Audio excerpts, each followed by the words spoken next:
السلام عليكم ورحمة الله وبركاته. سو دواada khiyaarta sharafta iyo qiimaha leh waa mar kale iyo barnaamijkii cudurrada ama aan kaga hadlaynay waxyaabaha danjarka ah aan isticmaalno oo guriga inoo yaala. maanta barnaamijkayga waxaan kusoo qaadanayaa research kale oo aan sameeyey sidaan mar walba idin sheegay. mar walba waxaan research ku sameeyaa waxyaabaha aan isticmaalno oo dhibaatooyinka badan noo keena oo ay ka mid yihiin waxyaabaha la cuno ama la isticmaalo. badanaa waxyaabaha la isticmaalo ayaa u badan waxyaabaha danjarka ah ee dhibaatooyinka badan nagu hayo. maanta waxaan soo baaray oo aan soo ogaaday alaabtan la leeyahay sanitizer oo ah sidaad ogtihiin markuu cudurkan covid-ka uu yimid waxaa la isticmaalayay waxyaabo gacmaha lagu nadiifiyo ama lagu dhaqo. xataa lagu dhaqo maahana gacmaha la iska marsado. waxyaabahaas ayaa waxaan maanta research ku sameeyey oo aan la yaabay dhibaatooyinka fara badan ay keenaan oo aan weligeyna maqlin, laakiin aan aniga xataa iska dareemay markaan isticmaalay dhibaatooyinkaas. maxaa ka mid ah dhibaatooyinkaas?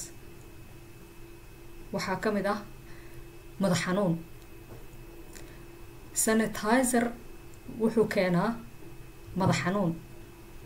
waxaa kale oo uu keenaa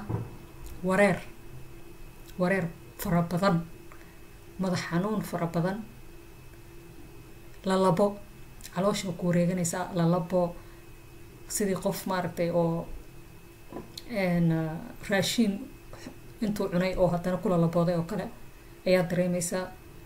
madaxa ku wareeraya, adigoo dhan qof aan caadi ahayn, concentrationkaaga yaraanayo, xataa wax si fiican uma u fahmi kartid, waa lagu la hadlaa wax lagu dhaxtaa ma kasaysid. marka concentrationkaaga oo low noqda oo waxba aadan fahmi karin. waxaa kale oo laga qaadaa waxaan la yaabay, tan aan la yaabay kale waxay tahay ilmaha yaryar haddii ay wax yar ay ku fakadaan oo ay cunaan ama gacmaha markay marsadaan kadib ay gacmahooda afka gashtaan, ay leeleefaan oo kale, mise ay wax ku cunaan gacanta ay afkoodu taabato, haddii wax yar ay laqaan inay ilmahaas ku dhiman karaan. xataa wayba ku dhiman karaan hadday ilmaha wax yar ay laqaan ama ku fakadaan. marka waxyaabaha aan la yaabay taas ayaa ka mid ahayd. ilmo badan ayaa isbitaal la dhigay sababtoo ah sanitizer ay intay gacmaha marsadeen afka gacanta gashteen. weligay ma maqleen. haddana waa wax maalin walba la isticmaalo oo ilaa hadda dadku ay isticmaalaan, ilaa iyo hadda meel walba way yaalaan, waa la isticmaalaa. madax xanuun fara badan, wareer fara badan, lalabo, waxaa sii dheer haddii ay hooyo iyadoo uur la isticmaasho in ilmahaas caloosheeda ku jiro aanu si fiican u korin ama uu noqdo ilmo maaragtay si kale ah ayaa suurtagal ah. waxaas kaloo suurtagal ah in laga qaado infertility, inaan maaragtay qofka aan uur qaadi karin oo kale. qofka aada u isticmaala laga hadlayaa, qofka hal mar isticmaalay ama 2 jeer ama few times isticmaalay, kaas waxaa laga yaabaa inaan affect badan aan ku sameynin, laakiin affectiga weyn qofka wuxuu ku dhacayaa qofka maalin walba isticmaala.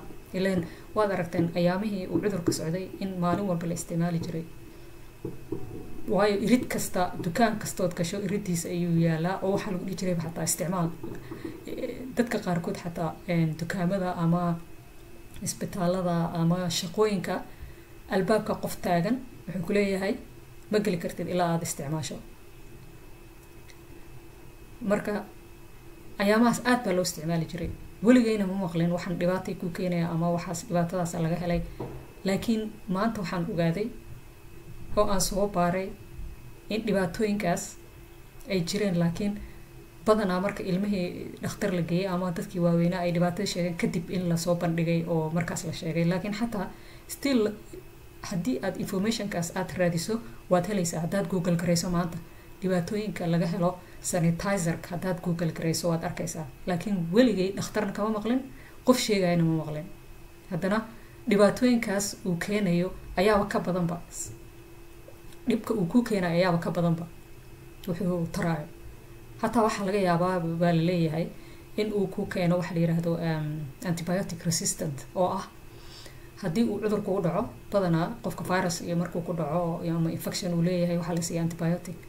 marka haddii in antibiotic loo siiyo waxaa laga yaabaa antibiotic inuu shaqayn waayaba waayo sanitizerka ayaa keenaya isticmaalkiisa faraha badan wax la yiraahdo antibiotic resistant antibiotic oo waxba ku taraynin taas wax ka weyn ma jirtaba ay infertility ana dhalitaankaaga oo yaraanayo wax ka weyn ma jirto ay adoon is ogeyn oo qofka maartay xataa waxa ku dhacaya skin problem rash nabra ka soo baxaya because gacmaha markaad marsto waxa laga yaabaa inaad wajigaaga taabato jirkaaga kala taabato meelihii aad taabatay rash ayaa ka soo baxaya dadka qaarkood waxaan lama oga meelay ka yimaadeen wax isleedahay maxaa kugu dhacay laakiin ma ogid waa sanitizer ka isticmaasho